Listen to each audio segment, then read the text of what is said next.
Bonjour à tous, j'espère que vous allez bien. Aujourd'hui, on se retrouve pour une analyse un peu plus long terme des principales cryptos. On va donc voir Bitcoin, Ethereum, XRP, BNB et Solana. Et avant toute chose, n'oubliez pas de vous abonner à la chaîne si ce n'est pas déjà fait, c'est très important pour son développement. N'hésitez pas à liker les vidéos ainsi qu'à me faire des retours en commentaire. Allez, on commence. Déjà concernant Bitcoin, l'analyse que j'ai faite hier, elle est toujours valable. Je rappelle qu'on avait eu ce fort mouvement après une période de consolidation ici. On était revenu retester le point médian de toute cette zone de déséquilibre qu'on avait ici en 4 heures. On avait eu un petit rejet et au final, on a eu une nouvelle jambe haussière qui nous a permis de combler totalement cette zone. Et actuellement, à court terme, on voit quoi? On voit que notre tendance, elle est toujours haussière. On tient toujours notre tunnel 5 minutes. On a notre 15 minutes qui est toujours là en support aussi.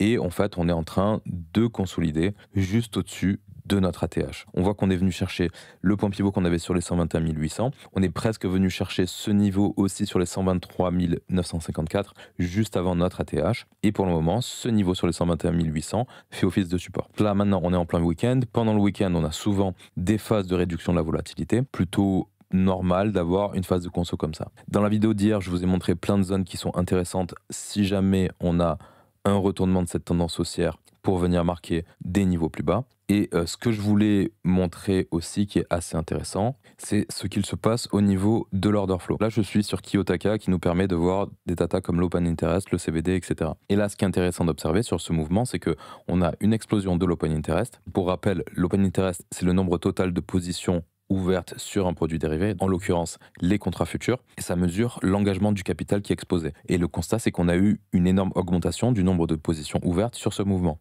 Ensuite, ce qu'on peut observer, c'est qu'on a une énorme augmentation du CVD sur les contrats futurs. Et pour rappel, le CVD, c'est quoi? C'est la somme cumulée du volume exécuté par le côté agresseur, par les ordres au marché, et avec en contrepartie les ordres limites, ce qui veut dire que sur ce mouvement, on a eu beaucoup d'engagements acheteurs en buy market et on a eu aussi probablement beaucoup de liquidations parce qu'une liquidation short, c'est un ordre acheteur exécuté au marché et du coup, les liquidations short vont être du carburant pour le CVD. On a eu beaucoup de liquidations, on a eu aussi beaucoup d'acheteurs qui se sont positionnés au marché, on a eu aussi beaucoup de nouvelles positions vendeuses aussi, parce que sinon l'open interest n'aurait pas augmenté autant, mais à mon avis, il y a eu quand même beaucoup plus d'intérêt en position spéculative haussière. Et ça, on le voit assez simplement, à la fois avec l'augmentation de l'open interest et l'augmentation du CVD. Par contre, ce qu'on peut observer, c'est que sur le spot, on n'a pas la même chose. Là, on a le CVD spot, et au niveau du CVD spot, on peut voir qu'on a peu d'agressivité au niveau des ordres au marché. Et en plus de ça, quand on regarde les datas qu'on a ici au niveau du carnet d'ordre, on voit qu'on a un carnet qui est beaucoup plus en faveur des ordres de vente en limite. On a quelque chose qui est différent de cette phase ici, où on avait un prix qui chute, avec un open interest qui chute, une perte d'intérêt pour le marché, un CVD futur qui chute aussi, CVD spot qui chute aussi, et de la même manière aussi ici, un carnet d'ordre qui est plus balancé en faveur du côté vendeur au niveau du spot. Mon interprétation sur ce mouvement, c'est que on a un mouvement qui a été fortement influencé par une spéculation haussière assez forte sur les contrats dérivés, mais qu'on a peu d'intérêt acheteur au niveau du spot. Et on a même probablement des intervenants qui profitent de ce mouvement pour décharger leur Bitcoin spot. Et après, évidemment, ça ne reste que ma propre interprétation du contexte à l'instant T. Moi, ce que je vois, c'est que ce mouvement, il est majoritairement drivé par un excès de spéculation haussière sur les produits dérivés et qu'on a peu de demandes sur le spot. Ça ne veut pas dire qu'on va se retourner ou qu'on va continuer le mouvement, mais en tout cas, c'est un mouvement qui est beaucoup moins sain que s'il était drivé à la fois par une spéculation haussière sur les contrats futurs ainsi que sur le spot. Ce qu'on voudrait voir pour avoir un mouvement vraiment sain, c'est avoir un intérêt, que ce soit à la fois sur les futurs et à la fois sur le spot. C'est vraiment ça que je veux mettre en évidence. Parce que sinon, hormis cette observation, c'est vrai que quand on regarde à court terme, au niveau du price action, on reste dans de la consolidation sous ATH. Évidemment, on n'est plus du tout sur support, on est en pleine résistance. C'est une résistance qui peut tout à fait sauter, on peut venir faire un nouvel ATH. Et si on fait un nouvel ATH, ce qu'il faudrait vraiment surveiller, c'est est-ce qu'on se retrouve dans le même contexte que ce qu'on a fait en août, où on fait un nouvel ATH et on réintègre très rapidement derrière pour revenir voir des niveaux plus bas, ou alors est-ce qu'on break franchement cette résistance pour partir en découverte de prix. Maintenant sur Bitcoin, quand on regarde une grosse unité de temps, on est revenu sur notre tunnel daily, on a eu un rebond sur notre tunnel daily, on est reparti à l'attaque de cette résistance. Si on avait une prise de l'ATH avant d'avoir un reversal, là je me dirais ok, c'est vrai que c'est pas fameux, mais pour le moment, c'est pas ce qu'on a. Maintenant, au niveau de nos targets, si on casse notre résistance, au niveau des points pivots, notre prochaine target, ce serait sur les 135 600. On aurait ensuite un point annuel sur les 149 960 et plus haut encore, on aurait un autre niveau trimestriel cette fois-ci sur les 173 000 $. Et ça, ce sont des targets qui sont tout à fait atteignables si on continue notre tendance. Au niveau de nos déviations de VWAP depuis le début de cotation de Bitcoin, on peut voir que on a notre déviation 3.5 qui a bien fait le travail une fois, deux fois, trois fois. Déjà, on était revenu dessus aussi une seconde fois en août et là on a aussi bottom une nouvelle fois sur cette déviation ici. On est passé un peu en dessous mais elle a quand même tenu le prix et on est en train d'arriver sur notre prochain niveau qui se trouve actuellement sur les 125 000. C'est exactement sur les 124 800. Ensuite on aurait une prochaine déviation sur les 138 980 puis sur 152 000. On en aurait une intermédiaire là que j'ai pas mis, mais sinon on a des niveaux jusqu'à 180. Évidemment, vous pouvez mettre une infinité de niveaux parce que vous pouvez mettre une infinité d'écarts types, mais en tout cas, les prochains, ce sont ceux-là. On peut voir d'ailleurs que le niveau sur lequel on a buté en décembre-janvier 2025, c'est notre déviation 4.5. Pourquoi pas s'arrêter une fois de plus sur les 140 000. Au niveau momentum, en hebdo, il y a quelque chose qu'il ne faut pas négliger non plus à mon avis, c'est que vous êtes quand même dans une tendance qui dure depuis un sacré bout de temps. Le bottom, il était en novembre 2022. On est en octobre 2025. On est quand même sur un actif qui a fait 640% en 3 ans, ce qui est plutôt pas mal pour Bitcoin. Quand on regarde un indicateur de momentum comme le RSI, on n'en a même pas spécialement besoin. On peut voir quand même qu'on a une belle divergence baissière en hebdo. Et qu'est-ce que ça nous montre en réalité? Ça veut dire qu'à chaque fois, chaque expansion ici est de moins en moins importante. Est-ce que ça veut dire que le prix va se retourner incessamment sous peu?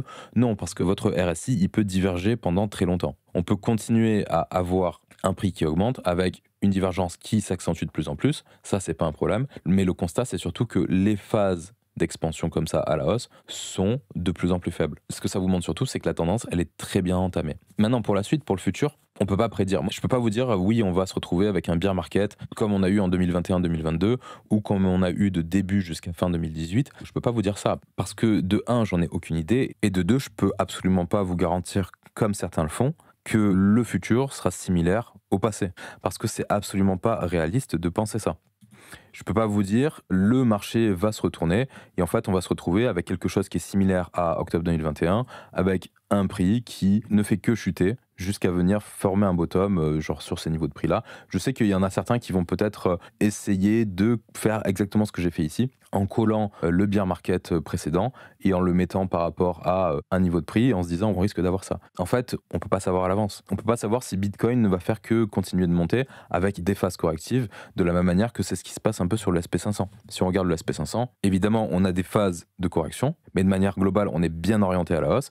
Et même si Bitcoin est lui aussi bien orienté à la hausse, les bear markets sont assez violents. Et peut-être que la nouvelle réalité, c'est de ne plus avoir des bear markets qui sont aussi violents comme on a pu avoir en 2021-2022 ou en 2017-2018 ou même sur 2014-2015, mais plutôt avoir un actif qui a une tendance qui reste haussière de façon moins parabolique et avec des phases correctives mais beaucoup moins volatiles comme on a pu avoir en 2024 ou en 2025. Parce que ce qu'on a pu avoir ici où on a fait moins 33%, ou ce qu'on a pu avoir ici où on a fait moins 30% aussi à peu près, c'est quand même assez différent des phases correctives qu'on a pu avoir sur les différents cycles. Quand on regarde à l'œil, on peut voir quand même que la tendance qu'on a depuis 2022, elle est beaucoup plus étalée dans le temps que ce qu'on a pu avoir entre 2018 et 2021. Et quelque chose aussi d'assez factuel sur Bitcoin, c'est que quand on regarde des indicateurs de volatilité, comme par exemple l'ATR, ce qu'on peut observer sur ce cycle, sur de grosses unités de temps, c'est qu'on a une diminution de la volatilité. Là, on voit qu'on est sur des plus bas et que nos rebonds sur l'ATR sont de moins en moins importants. Et du coup, avec le temps, le marché devient plus liquide, la volatilité se réduit et de fait, il y a plus de probabilité que les mouvements soient de moins en moins importants. Et c'est pour ça que j'en reviens au fait qu'il y a cette possibilité que le futur des cycles, entre parenthèses, ne ressemble plus du tout à ce qu'on a pu connaître jusqu'à maintenant. Évidemment, ça ne reste que mon avis, je peux tout à fait me planter. Pour Ethereum, déjà, sur une vue long terme, je ne me vois pas parler de l'Ether sans sa performance contre Bitcoin. On était sur une énorme sous-performance de l'Ether contre Bitcoin depuis décembre 2021 et on avait réussi à faire notre bottom pile sur les niveaux de janvier 2020. Pour le moment, sur une grosse unité de temps, on a eu un beau rebond sur une zone de support, mais la réalité, c'est que ce rebond, il nous a même pas encore ramené jusqu'à notre first stop. C'est vrai que c'est potentiellement simplement un rebond dans une tendance de fond qui restera baissière. Ça, je ne sais pas. L'avenir nous le dira. Au niveau d'Ethereum contre USD, notre rebond, il s'est aussi fait sur une super zone de support. Derrière, on a eu une super tendance qui nous a permis de faire un nouvel ATH. On a eu exactement le même rejet qu'on a eu sur Bitcoin. Et récemment, on est revenu tester une zone de support assez importante parce que c'est un niveau qui correspond au sommet de mars 2024 et décembre 2024. C'est exactement le niveau actuel sur lequel on vient de rebondir qui se trouve sur les 4000 $. En réalité, quand on regarde en termes de confluence, on avait ces niveaux plus cette zone de fair value gap dont on a parlé qui à l'instant T nous permet de rebondir. Maintenant, est-ce qu'on va réussir à vraiment partir en découverte de prix post-ATH au-dessus des 5000 $? Ça, il faudra voir par la suite. Et si ça arrive en termes de target au niveau des points pivots, on va avoir la zone entre 5200 et 5300. Et ensuite, on va avoir un niveau sur les 6400, puis sur 7300. On aura encore un niveau au-dessus sur les 9000 $. Bon, c'est des niveaux qui sont assez éloignés, mais évidemment, tout est possible. Au niveau de notre VWAP ancré, on peut voir qu'on a aussi quelque chose d'intéressant. Le bottom, on l'avait quasiment fait sur notre VWAP. Revenir sur des niveaux comme ça, c'est quelque chose qui est vraiment très intéressant en termes d'entrée. Évidemment, il faut toujours essayer de traiter ça comme des zones. Même si on n'a évidemment pas retesté le niveau sur les 1280, on s'en est approché assez pour que ce soit quand même significatif. Ce qu'on peut observer récemment, c'est qu'on était repassé au-dessus de la déviation numéro 2 et que là, le point bas actuel s'est fait sur cette déviation numéro 2. En termes de target, on aurait notre déviation numéro 3 sur les 5300 et après on a plein de niveaux. La 4 se trouve sur les 6600, la 5 sur les 7900. Évidemment, vous avez des niveaux intermédiaires aussi entre les deux. Et après, on peut se mettre une infinité de niveaux pour se constituer des targets. Sur Ethereum, on est dans le même contexte que sur Bitcoin, c'est que dans le temps, on a une volatilité qui se réduit et ça se comprend tout à fait. On a un marché qui devient de plus en plus liquide, qui devient de moins en moins volatile et c'est un facteur qui peut aussi aller dans le sens que les cycles peuvent ne plus être les mêmes. Concernant XRP, on a eu la classique phase de consolidation pendant des années, comme on a eu entre 2018 et 2021. Phase de consolidation qui nous avait amené à faire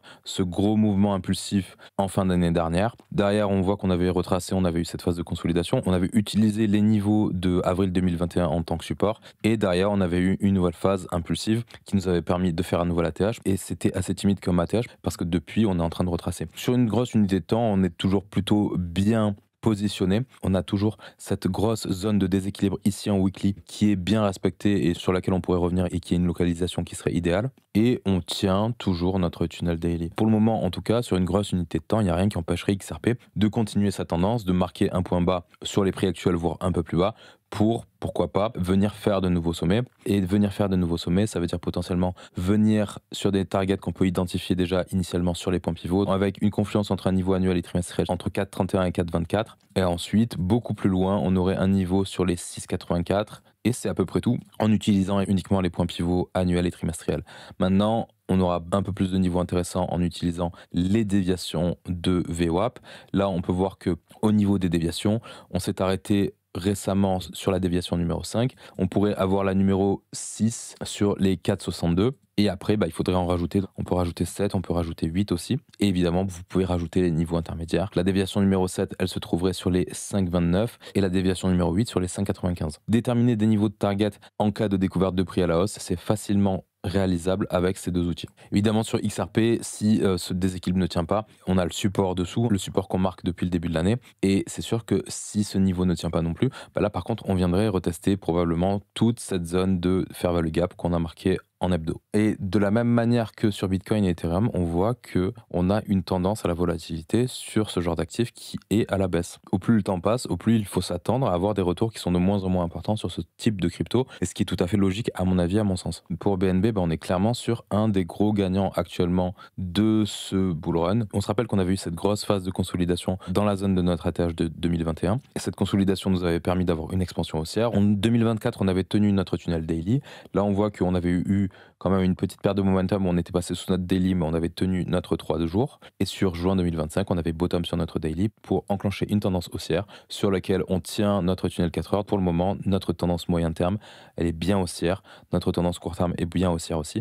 On est orienté à la hausse sur absolument toutes les unités de temps. C'est un actif qui est en découverte de prix. En termes de target, on est déjà venu chercher pas mal de niveaux. On avait un niveau annuel sur les 1100 $. Là, on vient de venir chercher un niveau trimestriel sur les 1180. On voit qu'on est rejeté sur ce niveau pour le moment. En cas de continuation comme notre target, on aurait 1352 en niveau trimestriel. Ensuite, on aurait un niveau annuel sur les 1600 et ensuite un autre niveau trimestriel sur les 1792. Au niveau de notre VWAP ancré depuis le début de cotation, on vient de taper la déviation numéro 4 sur les 1150 $. On aurait la déviation numéro 5 sur 1400, la numéro 6 sur 1650 et la 7 sur 1900. Là, vous avez pas mal de targets aussi à venir chercher. Vous pouvez déterminer des niveaux de prix aussi en cas de correction avec une VWAP ancrée, avec les points pivots aussi. Ça peut tout à fait fonctionner. Maintenant, c'est vrai que quand on regarde le price action, pour le moment, on n'a pas laissé grand-chose en termes de déséquilibre. Sur une unité de temps daily, on voit qu'à chaque fois, on est venu combler nos déséquilibres. Ici, on est venu combler, on a rebondi.